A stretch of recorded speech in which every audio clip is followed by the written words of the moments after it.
તો બાબા કાળિયા કોડરે આજે ડેવલપરોની કુળદેવી એવી સી માતાની આરાધના કરી છે, કારણ કે એને આજે રિલીઝ કરવાની છે બાપા.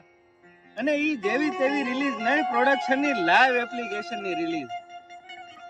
આ એક એવો ડેવલપર હતો કે જેની એપ્લિકેશનમાં લાલ્યો ક્યુએ એક બગ નો કાઢી શકો અને એની એપ્લિકેશન લાઈવ થવા જાય છે ભાઈ. પણ એને કેમ ખબર કે એવી એવી વસ્તુઓ થાહે અને એની રાતોની ઊંઘ હરામ થઈ જાય બાપા. અને એના ટીમ મેનેજર, ટેક લીડ બધા ભેગા થઈને પ્રોડક્શનની રિલીઝ કરવા બેઠા છે બાપા.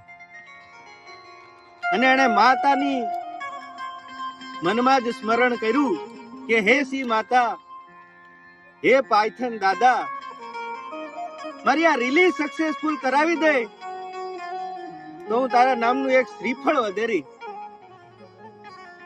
તારા નામના 2 કર્સરના સબસ્ક્રિપ્શન આપ, જેને સેલરી વગરના ઇન્ટર્ન કહેવાય, જેને હું 2 સબસ્ક્રિપ્શન ફ્રીમાં આપી, પણ મારી આ રિલીઝ સક્સેસફુલ કરાવી દે બાપા. અને આમ મનમાં સ્મરણ કરીને કાળિયો કોડર મર્જ નું બટન દબાવે છે હો બાપા. અને 5 જ મિનિટમાં AWS ની ECS ની ગોલ્ડ બીડ પાઇપલાઇન રન થાય છે અને એપ્લિકેશન પ્રોડક્શનમાં ડિપ્લોય થાય છે. અને એપ્લિકેશન ફાઇનલી ECS માં ડિપ્લોય થાય છે. ક્લાયન્ટે કીધું કે 1000 એક્ટિવ યુઝર અત્યારે દેખાય છે અને એપ્લિકેશન સ્ટેબલ છે. અને બધી ટીમ આખી ખુશ કે એપ્લિકેશન લાઈવ થઈ ગઈ, લાઈવ થઈ ગઈ, લાઈવ થઈ ગઈ. કાળિયાની પહેલી એપ્લિકેશન લાઈવ થઈ ગઈ અને બધા ખુશમ ખુશ.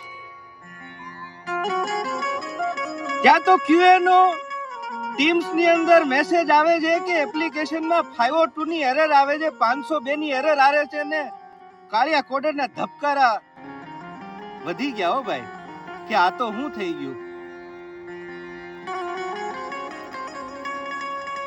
હવે આ એરર આવી કેમ ચેક કરવાનું શરૂ કર્યું પણ કાંઈ મળે નહીં કે હું છું વાલા. જોયું કે કોઈ એરર નથી, કોઈ લોગ નથી અને એનું ECS કન્ટેનર રિસ્ટાર્ટ ઉપર રિસ્ટાર્ટ થાય, એના પોડ રિસ્ટાર્ટ ઉપર રિસ્ટાર્ટ થાય અને ખબર ન પડે કે કારણ શું.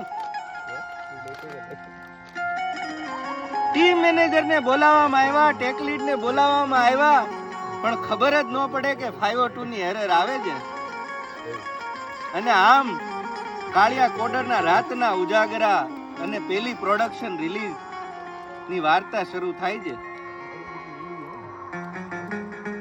3 દિવસ આખી ટીમ માંથી પણ કઈ ખબર ન પડે કે આ બગ હેની. જેમ જેમ યુઝર વધે એમ એમ કન્ટેનર રિસ્ટાર્ટ થાય.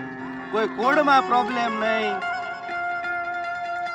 કોઈ ફ્રન્ટ એન્ડમાં પ્રોબ્લેમ નહીં, પણ જ્યારે એપ્લિકેશન લાઈવ થાય ત્યારે પ્રોબ્લેમ આવ્યા. લોકલમાં બધું બરાબર હાલે અને પ્રોડક્શનમાં કન્ટેનર રિસ્ટાર્ટ થાય ભાઈ. પછી કાળિયા કોડરને આમ એક અચાનક મનમાં વિચાર આવ્યો કે 3 દિવસ પહેલા એને રેડિસ ઇમ્પ્લિમેન્ટ કરેલું ભાઈ, અને રેડિસ નો કેશ હિટ થાય. અને એક વસ્તુ એને રેડિસ ની મેમરી પ્રોફાઇલિંગમાં એને ખબર પડી કે જ્યારે જ્યારે યુઝર વધે છે ત્યારે રેડિસ ની મેમરી વધે છે. અને પછી એને ખબર પડી કે ક્યાંક મેમરી લીક નો પ્રોબ્લેમ હોઈ શકે. અને આ મેમરી લીક જ ક્યાંક તો કરે છે. એને મનમાં પ્રાર્થના કરી કે હે મારી માવડી સી માતા, હે મારી માવડી C++, તું મને કઈક શક્તિ દે. બધી પ્રોગ્રામિંગ લેંગ્વેજોની જનેતા, આજે મારી તને વિનંતી છે બાપા કે જેમ કે તારા બધા ડેવલપરોની રાજ રાખી છે, આ છોરુડો તારી હામું પગે પડે છે, તને પ્રાર્થના કરે છે કે આ મારી પહેલી રિલીઝ તું સક્સેસફુલ કરાવી દે માં. નકર કોઈ દી ડેવલપરોની કોઈ ભરોસો નહીં કરે. આ QA વાળા એને હેરાન પરેશાન કરી મૂકશે તો માડી તું લાજ રાખી લેજે. અને કાળિયા કોડરે ને ટેક લીડરે આજે મેમરી પ્રોફાઇલિંગ ચાલુ કર્યું છે. V8 એન્જિનમાં મેમરી પ્રોફાઇલિંગ કરે ને ખબર પડી કે જેમ જેમ યુઝર આવે એમ મેમરી વધે છે, મેમરી લીક થાય છે. અને આ મેમરી લીક ના પ્રોબ્લેમ ના લીધે કન્ટેનર ની મેમરી રીચ થઈ જાય અને રિસ્ટાર્ટ થઈ જાય છે ભાઈ. એટલે ઇશ્યુ ખબર પડી ગઈ. હવે એને સોલ્વ કરવો તો કરવો કઈ રીતે? ક્યાં પ્રોબ્લેમ હોય આ? અને 3 દિવસના ઉજાગરા પછી ખબર પડી કે રેડિસ નું કનેક્શન ઓપન થાય પણ રેડિસ નું કનેક્શન ક્લોઝ નથી થતું અને એના લીધે આ મેમરી લીક નો પ્રોબ્લેમ આવે છે. અને મહા મહેનતના પછી આ ફિક્સ રિલીઝ થાય છે. અને પછી થોડીક કાળિયા કોડર ને રાહત થઈ કે એપ્લિકેશન 1 લાખ યુઝરે પોગી તો એક કન્ટેનર રિસ્ટાર્ટ ન થયું હો ભાઈ. અને આજ તો હતી શક્તિની ભક્તિની કથા. અને ઈ કાળિયા કોડર ની આજે ખાંભી ઇસ્કો નામલી રોડના પ્રિવિલોન ના ખૂણે ખાંભી છે.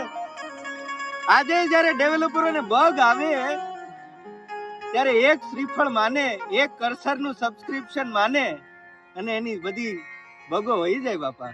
આ એનો હાસ, આ ઈ કાળિયા કોડર ની ખાંભી નો હાસ, આ ઈ કાળિયા કોડર અને સી માતા ડેવલપરોની કુળદેવી નો હાસ. અને આવી તો કેટલી વાર્તાઓ, કેટલી ગાથાઓ કાળિયા કોડર ની છે. ક્યારેક પાછા વાત કરીશું. પણ મારી તમને એક જ વિનંતી કે જ્યારે જ્યારે બગ આવે તો એ મારી માને યાદ કરજો, મારી કુળદેવીને યાદ કરજો. ઈ તમારે વારે આવશે બાપા.